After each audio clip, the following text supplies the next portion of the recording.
Hey, how's it going, guys? My name's Andy and welcome back to my channel. What I got for you guys today are the Warzone Season 3 patch notes that literally just came out like 5 minutes ago. Some of the big things are we got a lot of weapon changes. We also have a Roze operator skin change. I don't know exactly how that's going to look like, but they've changed it. Make sure to hit that sub button and let's just get right into the video. Alright, here they are. Warzone Season 3 1.36 patch notes, Roze skin, FFAR, and weapon changes and more. Season 3 of Black Ops Cold War and Warzone has officially kicked off in-game with a new update across both titles. Black Ops Cold War got its main update on April 20th. True. Alright, what else here? Get out of your ad. Okay. While Season 3 update is now live in Call of Duty Warzone, the Warzone in-game event is ongoing. Okay, so we still have like tomorrow, whatever, right? After Nuke destroyed Verdansk, players are now limited to playing on Rebirth Island Night. This will be the only playable map until the final stage of this event, which takes place April 22nd at 12 p.m. Pacific Standard Time. Okay, so tomorrow, 12 p.m. PT, that's when we should be getting the new map. So, let's go. Raven Software has released the patch notes for Season 3 Warzone update, which includes weapon balancing changes that shift the meta, updates to cosmetic aspects, bug fixes, and more across Warzone. Nice. Alright, here's all the file sizes. Patch notes for the event, whatever. Starting April 22nd, new hunt for Adler. Okay, don't really care that much about that. If you care, just pause and read it. Alright, Season 3 Battle Pass. 100 tiers of brand new content, including new operator skins, weapons, blueprints, wrist accessories, weapon charms, COD points, and more. So at Tier 0, you instantly unlock Wraith, new wood skin, and more. Cool. Tier 15 PPSH, nice. Tier 21 Vex Lord Assault Rifle Blueprint. Tier 27 Gilded Rose. Cool. Tier 31. This one we get the new sniper rifle. I'm excited for that one. That one should be a lot like the car. Slow Death LMG at Tier 55. Tier 95 Ultra Rarity Loud Pipe Reactive SMG. I think I've seen pictures of this like leaked on Twitter. This thing looks really cool if it's what I'm thinking. I'm super excited for this one. I'm glad they're doing reactive blueprints for the Battle Pass. That's awesome. Tier 100 White Queen Wraith skin. I'm excited to see how that looks like too. Then we get the Roman Standard Legendary Sniper Blueprint. Alright, that one should be cool. Situation Verdansk has hit a critical level. Armistice Central Command will be communicating directly to all operators with further instructions. Okay, so nothing really on the map. We'll see, I guess, what happens tomorrow. Alright, this one I'm really excited for. I hope it's like a big boost to performance because recently I haven't been able to really stream while playing Warzone because it's just my frame rate goes to like the 40s. It's bad. So NVIDIA DLSS is now available for Call of Duty Warzone. Let's go. Players will with NVIDIA GeForce RTX graphics cards now enable NVIDIA DLSS to boost performance and play at higher resolutions and graphics settings. Yeah, again, I have no idea how much of a boost it's actually going to be, but anything is better than nothing, so we'll see. End of game open mic has been turned off for modes with infinite respawn mechanics. Okay, I mean, didn't really care. Player rank will now display the correct rank icons in the after action report. Cool. Now exclusively consists of Black Ops Cold War weapons, including the new Swiss K31 sniper rifle and PPS H41 SMG. Okay, so no more Modern Warfare guns on ground loot. That's... I don't know if I like that. I kinda liked how there were different variations of weapons, since we're able to use them in loadouts and stuff. I don't know how I feel about that. We'll just have to see how that plays. Only legendary weapons will spawn as blueprints. Whoa, okay, that's a interesting change. Players no longer take armor bypassing damage when using a riot shield and facing active thermite grenade. I didn't know that was a thing. Sticking player with the Semtex will now always down them. Cool, I agree with that. I didn't know you didn't get downed before. Added mono audio to the volume settings and audio options. Okay, cool. Bug fixes. Fixed the bug of the most Cold War weapons where hipfire, spread, and ADS idle sway were being increased when they should not have been. Huh. Well, I had no idea that was a thing either. Fix the bug with don't really care. Fix the bug with loot would drop in close proximity on death. What does that even mean? Fix the bug where if the player is downed while switching to a gunner seat, they would become invisible and or invulnerable. They said they fixed this before, and they didn't. They released an update with the helicopters with the freaking gunner seat, and it still wasn't fixed, so they took them out again. So we'll see if it's actually fixed. Might be like the stim glitch where it just keeps coming back forever and ever. I don't know. Fix the bug causing the random operator select. Don't care. Fix the bug causing. Don't care. Fix the bug causing certain operator models to appear headless while using the FFAR. Well, wish I knew that was a thing. Weapons. Cold War weapons have had their ammo names updated. What? Why? Alright. The FFAR 1 crosshair has been updated to match other assault rifles. Cool. New weapons, PPSH. Nice. Swiss K31. Cool. 2 new weapon unlock challenges. So now you can unlock these just in game. Cool. Assault rifles, Cold War AK. Recoil pattern has been adjusted. The recoil pattern has been downsides for far more apparent than its upsides. We have smoothed out its recoil to make it easier to control. If you are accurate or skilled at recoil control, you will now find the AK-47 quite effective at most ranges. Okay, I'm excited for that. I think the Cold War ARs need a huge buff, so that's cool.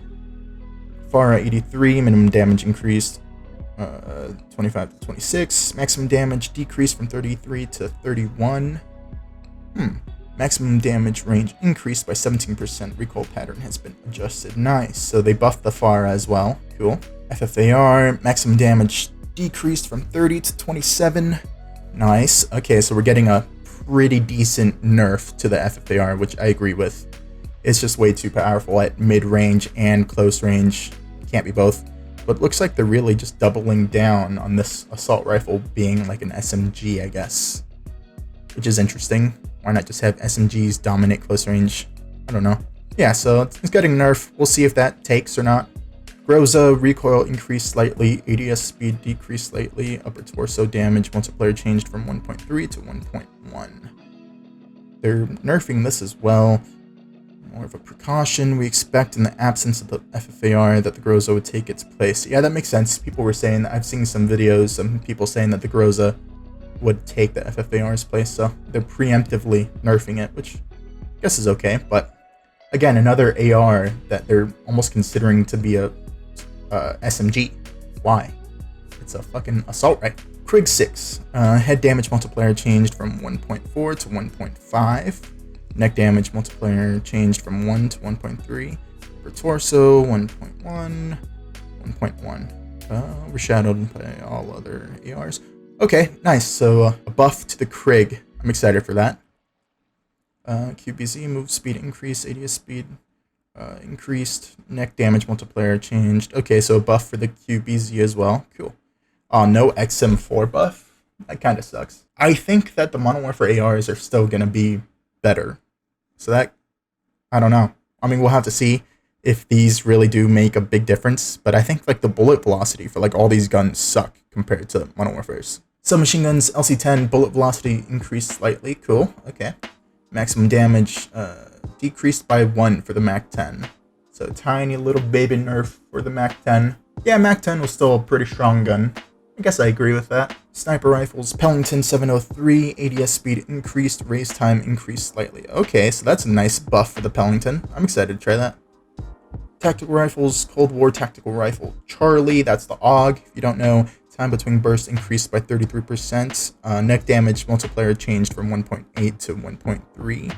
M16, time between bursts increased by 10%. Neck damage multiplier changed from 1.8 to 1.1. Okay, so they are nerfing the tactical rifles, which is a good thing.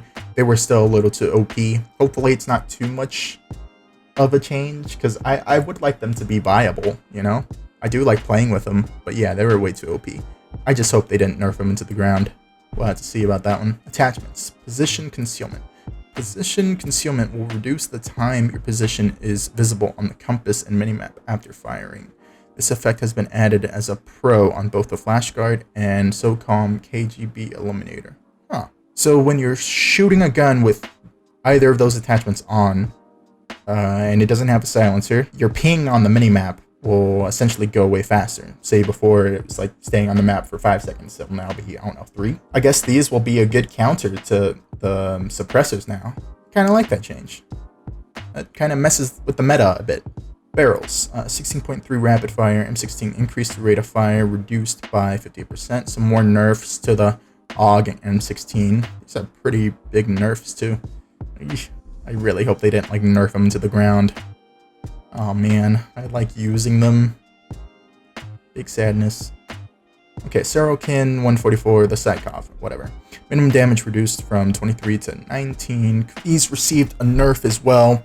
They already received a nerf a couple days ago, and it still wasn't enough for sure. So I think this will make it more balanced for sure. Lasers. Ember sighting point. ADS speed penalty reduced by 20%. Flashlight is now visible during hipfire and ADS for the soft target designator. Okay. Salvo VDV fast mag. ADS speed penalty reduced by 20%, so nice buff to that. Speed mag for the pistols. ADS speed penalty reduced by 40. Okay, buff. Wait, or is that a nerf? Oh no, the penalty was reduced. Okay, so it's a nerf. SMG ADS speed penalty reduced by 30%. Cool. Snipers, same thing, or by 20%. Muzzles, flash guard, added position concealment pro. Yeah, we already know about that.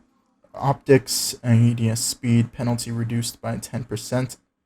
Okay, so some penalties reduced here for some optics. Haven't really tried them, so I can't really say if it's that much of a difference. Like a good difference, I don't know. Rear grips, increased to ADS speed, reduced roughly by 10%. Increases to ADS speed reduced by roughly 10%. Okay, so that received a nerf. We have begun the iterative process of tweaking values on attachments.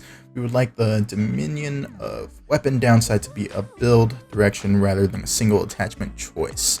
As it stands, we feel most attachments need to have their values addressed in some regard to achieve this. We are hoping to make some previously non-viable options less so, in addition to widening overall build variety.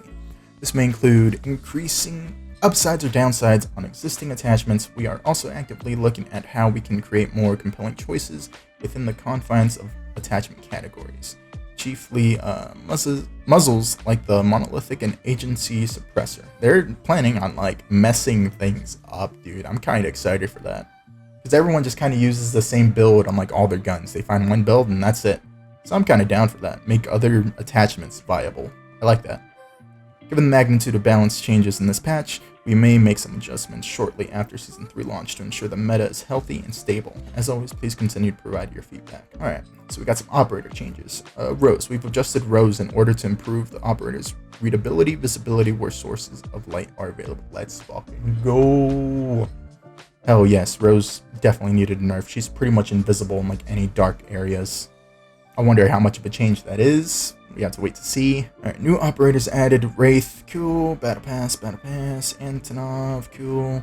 Got the new prestiges. We know how these work. Store, we have a fresh dose of new store bundles. Nice, including some seriously sinister new villains, as well as tracer packs, mastercraft, and reactive blueprints. Nice. I like the tracers and the reactive camos. They're cool. Mastercrafts have kind of let me down. The only good one's kind of the Krig so far-ish. The Season 3 update will be available April 21st at 9 p.m. That is in 21 minutes. Let's go. Stay tuned on Twitter. Okay, nice. Alright, so we got some actually pretty big changes to like the meta and stuff. And looks like they're going to try and keep up with that and make things actually work. Hopefully they put the time in and make it so like they put these updates out fast, because the FFAR has just been way too overpowered for an entire season with them barely doing anything about it. So let's see if we can take their word this time. I don't know. Anyway guys, that's it for this video. Thank you guys for watching. I genuinely appreciate it. Hope you hit that sub button, and I'll see you guys in the next one. Peace.